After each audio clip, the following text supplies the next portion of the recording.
28 फरवरी से शुरू हुआ ये युद्ध 1 महीने से ज़्यादा हो चुका है और इस युद्ध में टेंशन ऑफ पॉइंट था स्ट्रेट ऑफ हॉर्मुज, जहां पर विश्व के तेल और ऐसा सक्रिय रास्ता जहां से विश्व का तेल और गैस की सप्लाई होती थी। स्ट्रेट ऑफ हॉर्मुज बंद हुआ तो मानो कि त्राहिमाम मच गया और इसी में सबसे ज़्यादा सवाल यही उठने लगा कि आखिरकार ये कब खुलेगा। इसको लेकर बातचीत भी हुई, लेकिन सबसे बड़ी खुशखबरी ये है कि स्ट्रेट ऑफ हॉर्मुज खुल गया है। इसका इफेक्ट क्या होगा, कब तक खुला रहेगा, ये सब कुछ हम बात करेंगे इस पॉडकास्ट में। नमस्कार, आप देख रहे हैं न्यूज़ 18 का डिजिटल प्लेटफॉर्म। मैं हूं आपके साथ श्रुति श्रीवास्तव और इस मुद्दे पर बात करने के लिए हमारे साथ हैं हमारे सहयोगी अंकुर जी। तो अंकुर जी, स्ट्रेट ऑफ हॉर्मुज खुल गया है जी। श्रुति, ये एक बड़ी खबर है और इसमें क्या है कि कुछ शर्तें थी जो अमेरिका और इजराइल ने मान ली हैं। वो शर्तें क्या थी? लेबनान वो मुल्क जहां पर पिछले 2-3 दिनों से लगातार गोलीबारी जारी थी, क्योंकि ईरान और इजराइल के बीच में तो सीज फायर हो गया था, लेकिन लेबनान एक ऐसा पॉइंट था जहां पर अभी भी कन्फ्रंटेशन था। उसकी वजह ये थी कि ईरान ने साफ तौर पर कहा था कि हम स्ट्रेट ऑफ हॉर्मुज को तब खोलेंगे जब लेबनान पर इजराइल अटैक करना बंद करेगा। बिल्कुल। और वो शर्त कह लें आप या कुछ भी कंडीशन कह लें, वो आखिरकार अमेरिका और इजराइल ने मान ली है मोटे मोटे तौर पर। अब ये कब तक है? अब ये जो स्ट्रेट ऑफ हॉर्मुज खुलने की बात हो रही है, ये हो रही है सिर्फ 15 दिनों की सीज फायर के दौरान। जैसा कि आपको मालूम होगा कि 27 अप्रैल को ख़त्म हो जाएगा, तो 28 अप्रैल को क्या होगा, या उससे पहले क्या अमेरिका फिर से ईरान पर अटैक करेगा या फिर बातचीत करेगा? ये तमाम वो सवाल हैं जो हम सबके मन में है। तो मोटे तौर पर अगर हम बात करें तो मोटे तौर पर बात ये है कि ईरान की बात को अमेरिका और इजराइल ने मान लिया है। ईरान ने बदले में स्ट्रेट ऑफ हॉर्मुज खोलने का फैसला किया है और अब जो अमेरिका का वहाँ ब्लॉकेड है, जैसा कि आपको मालूम होगा कि अमेरिका पिछले एक हफ्ते से 4-5 दिन से ब्लॉकेड कर रखा था, वो भी शायद खुलने के आसार हैं। तो ये तमाम चीज़ें डेवलपमेंट हुई हैं और इसकी पूरी दुनिया पर असर होगा।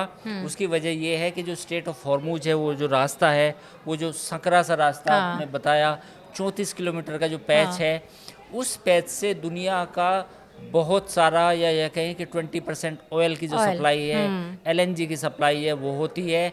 पूरी दुनिया को इसका फ़ायदा मिलेगा। राहत की सांस है, राहत की खबर है, सब लोग राहत की सांस लेंगे और ख़ास तौर पर भारत को भी, क्योंकि देखिए भारत में भी आपने देखा सरकार ने काफ़ी हद तक वो जो झटका लगा था वो कहीं ना कहीं खुद ही एब्जॉर्व करने की कोशिश की, लेकिन एक सीमा के बाद वो एब्जॉर्व करना मुश्किल था, क्योंकि अगर गैस के दाम और बढ़ते, पेट्रोल के दाम और बढ़ते तो काफ़ी मुश्किल होती। तो कुल मिला के ये एक अच्छी खबर है।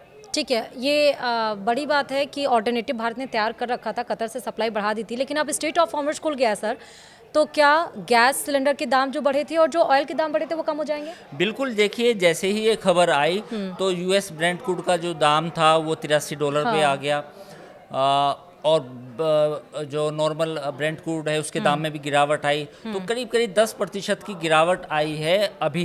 कल जब मार्केट खुलेगा, बाजार खुलेगा, शेयर बाजार खुलेंगे दुनिया भर के, तो उस वक्त भी कहीं ना कहीं एक ये अच्छा पॉजिटिव संकेत माना जा रहा है। और जैसा आपने देखा भी होगा कि पिछले 2-3 दिनों से शेयर बाजार में भी तेजी आ रही थी, तो वो कहीं ना कहीं मोमेंटम बरकरार रहने की उम्मीद है।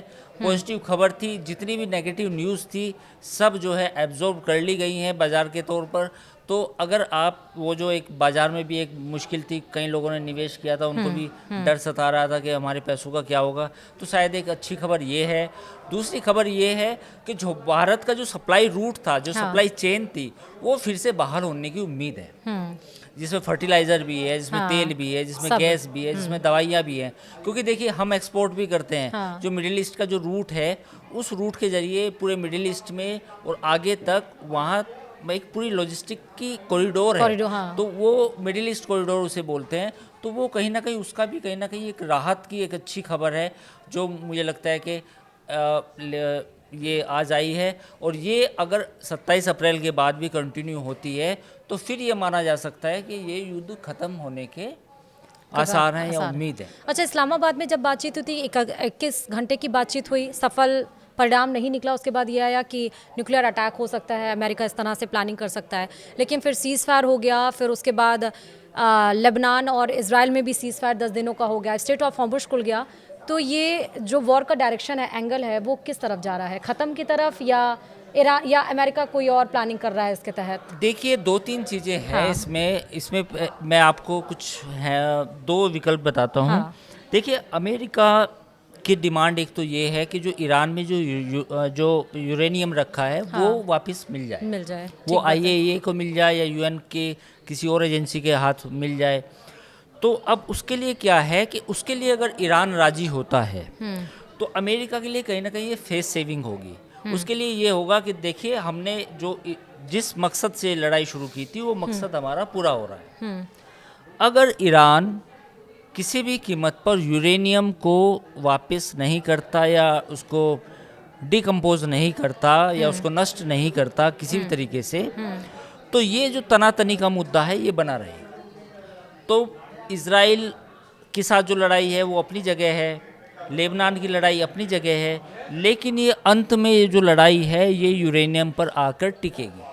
तो एक ऐसी चर्चा है, मतलब जो आमतौर पर सोशल मीडिया में चलती है, कि अमेरिका $20 बिलियन ईरान को दे सकता है बदले में यूरेनियम लेकर। तो अगर ये डील होती है तो तब ये युद्ध खत्म होगा। लेकिन मुझे अभी भी ऐसा लगता है कि कहीं ना कहीं अगर पेच फंसा, अभी भी 30 से 40% चांस है कि ये लड़ाई दोबारा शुरू हो सकती है। अच्छा, और स्ट्रेट ऑफ हॉर्मुज खुल गया तो जो टोल टैक्स ईरान के द्वारा लिया जा रहा था अब नहीं लिया जाएगा? देखिए, ये तो एक हाँ। टेम्परेरी मेजरमेंट है। हाँ। ये ऐसा नहीं है कि टोल वाली जो बात थी ईरान ने वो वापस ले ली। हाँ। ये केवल 27 तारीख तक की एक व्यवस्था है। हाँ। 27 तारीख तक आप जितना भी तेल जो भी सामान है वो जा सकता है। इस दौरान अमेरिका के साथ बातचीत होगी। अगर वो बातचीत आगे बढ़ी तो कुछ सहमति हो सकती है। अगर बातचीत कहीं ना कहीं रुकावट हुई तो फिर से हम एक दूसरी जंग के हालात देखने को मिल सकते हैं। जैसे ईरान ये कह रहा था कि बिना वो शर्तों के घुटने नहीं टेकेगा, आत्मसमर्पण नहीं करेगा। अब क्योंकि अमेरिका उसके शर्त मान रहा है, क्योंकि दोनों ही देश कहीं ना कहीं चाहते हैं कि लड़ाई शांत हो, क्योंकि उसका इम्पैक्ट पड़ रहा है। तो एक शर्त मान ली गई, तो क्या अब जैसे यूरेनियम इनरिचमेंट की बात आई या स्ट्रेट ऑफ हॉर्मुज को खुले, और भी जो शर्तें हैं, तो वो और अपने शर्तों पर अडिग रहेगा या कॉम्प्रोमाइज़ करेगा ईरान? बिल्कुल यही सवाल है, यही हाँ। पॉइंट है श्रुति। देखिए, स्टेट ऑफ हॉर्मुज खुल जाएगा, इसमें कोई दिक्कत नहीं है। राइट। मुझे लगता है कि ये उतना बड़ा मुद्दा नहीं है, ईरान इसे उतना बड़ा भी मुद्दा नहीं बनाएगा, राइट। लेकिन पॉइंट ये है, सारी लड़ाई किस बात पे शुरू हुई थी कि ईरान अपना जो परमाणु जो सामग्री है उसको आईएईए जो इंटरनेशनल एजेंसी है उसको दे दे या खुद नष्ट कर दे निगरानी में, या किसी दूसरे तीसरे देश को सौंप दे, राइट, जो मीडिएटर हो जी, जो आपस में सहमति बने। जितनी भी पावर्स हैं, 6 पावर्स हैं जो जो जो नेगोशिएशन कर रही थी ईरान के साथ। लेकिन अगर ईरान ने ऐसा नहीं करा तो फिर अमेरिका और इजराइल को इस बात का खतरा है कि आने वाले टाइम में ईरान एटम बम बना सकता है और फिर ईरान के साथ डील करना बेहद मुश्किल हो जाएगा। अच्छा, ये बैक टू बैक जो केसेस हुए हैं, कल लेबनान और इजराइल में सीज फायर हुआ, आज स्ट्रेट ऑफ हॉर्मुज खोल गया, इसके पीछे कोई रणनीति आपको समझ में आ रही है? देखिए, अमेरिका ने और इजराइल ने 2 कदम पीछे खींचे हैं, नो डाउट। एक कहीं ना कहीं लेबनान को लेकर गतिरोध था, और इजराइल लेबनान में पिछले 4-5 दिन में जितनी भारी बमबारी की है, कहीं पूरे गांव के गांव ख़त्म कर दिए, और आगे जो जिस तरह का एडवांसमेंट किया है इजराइल की आर्मी ने, उसके बाद इजराइल को लगता है कि लेबनान का मोटा मोटा टारगेट उसका पूरा हो गया। तो जैसे ही वो टारगेट पूरा हुआ तो उसके बाद इजराइल ने अमेरिका को सिग्नल दिया कि हम यहाँ पे सीज फायर कर सकते हैं, हमें लेबनान में अब कोई और एग्रेशन की ज़रूरत नहीं है। तो तब ये हुआ है एक तरह से। और दूसरी बात ये थी कि ईरान की ये सबसे बड़ी डिमांड थी, वो उसको सीज फायर वायलेशन मान रहा था। तो अगर ये लेबनान के साथ ये डील हुई भी है या लेबनान में जो सीज फायर हुआ भी है, ये कहीं ना कहीं ईरान भी अपनी जीत बताएगा। तो कुल मिला के ये एक पॉजिटिव पॉइंट है अगर बातचीत आगे बढ़ती है। लेकिन मैं अभी भी ये बात कहूँगा, हमारे इस पूरे एनालिसिस में सबसे बड़ी बात ये है कि बातचीत टूट सकती है, क्षणभंगुर है, एक तिनके से टूट सकती है। अगर ईरान अपना यूरेनियम जो उसने तैयार किया है जो 60% है, और एक एटम बम के लिए मोर देन 90% चाहिए, मतलब एक इनरिचमेंट जो है, हाँ। तो 60% इनरिच्ड जो यूरेनियम है उसका क्या होगा, वो एक पेंच फंसा हुआ है जिस पर सहमति नहीं लेकिन बनी। सर मेरा इसमें लास्ट क्वेश्चन है, जब सीज फायर हुआ था तो डोनाल्ड ट्रंप की तरफ से एक बयान आया था कि अब अमेरिका और ईरान एक साथ मिलकर काम करेंगे और सैटेलाइट से निगरानी रखी जाएगी, तो उस स्टेटमेंट का फिर क्या मतलब हुआ? देखिए, डोनाल्ड ट्रंप के बयान की बात मतलब एक वो एक हाँ। अलग मामला है। डोनाल्ड ट्रंप तो अभी एक बाइट अभी मैं कहीं देख रहा था जिसमें वो कह रहे थे Iran, we have a great relationship with the Iran. ओ, तो वो तो कुछ भी हो सकता है।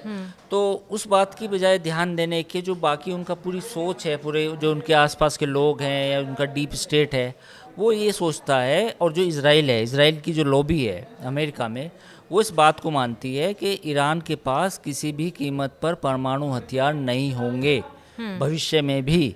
तो ये उनकी डॉक्ट्रीन है। तो इस डॉक्ट्रीन को वो उससे पीछे नहीं हट सकते, और यही वजह है कि वो किसी भी कीमत पर, खासतौर पर इज़राइल, क्योंकि इज़राइल ईरान को अपना एग्जिस्टेंस की थ्रेट मानता है, तो वो एक हमेशा यही बात कहेगा कि भाई मैं किसी भी कीमत को ईरान को परमाणु संपन्न देश नहीं मान सकता, या नहीं मान कर संपन्न देश नहीं बनने दूंगा।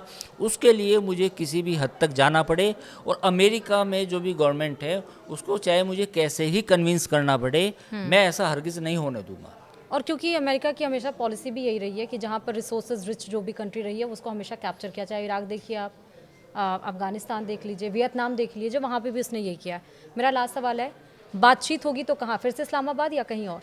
देखिए, मुझे ऐसा लगता है कि अभी ये जो बातचीत है ये अपने आखिरी चरण में है। तो मुझे लगता है कि बातचीत जो पाकिस्तान ने शुरू की है दोबारा, और इसमें चीन का भी एक बड़ा रोल है। राइट। तो इस बातचीत को मुझे लगता है कि कहीं ना कहीं ये किसी एक थर्ड कंट्री में हो सकती है, और मेरा अनुमान है कि शायद ये सऊदी अरब में हो जाए। ओके। इस्लामाबाद में भी हो सकती है, पर अब इस बात की भी संभावना है कि चूंकि थोड़ी सी टेंशन ईज ऑफ हुई है, हाँ। कूलिंग हुआ है दोनों साइड से, दोनों साइड एक एक कदम पीछे हटे हैं, तो शायद थोड़ी सी बातचीत और बेहतर माहौल में हो। ठीक है, तो ये पॉडकास्ट आपने समझा कि स्ट्रेट ऑफ हॉर्मुज को लेकर और क्या ग्लोबली इम्पैक्ट होगा, वॉर का क्या फ्यूचर है, 27 तारीख के बाद 28 तारीख को क्या होगा, विज़न क्या है, क्योंकि तीनों ही देश चाहते हैं कि अब लड़ाई रुक जाए, और कहीं ना कहीं जो ईगो की लड़ाई थी वो शांत पड़ रही है, शर्तों के साथ ही सही। फिलहाल इस पॉडकास्ट में इतना ही। Thank you so much sir हमारे साथ जुड़ने के लिए, और इस वीडियो में इतना ही। देखते रहिए न्यूज़ 18 राजस्थान। नमस्कार।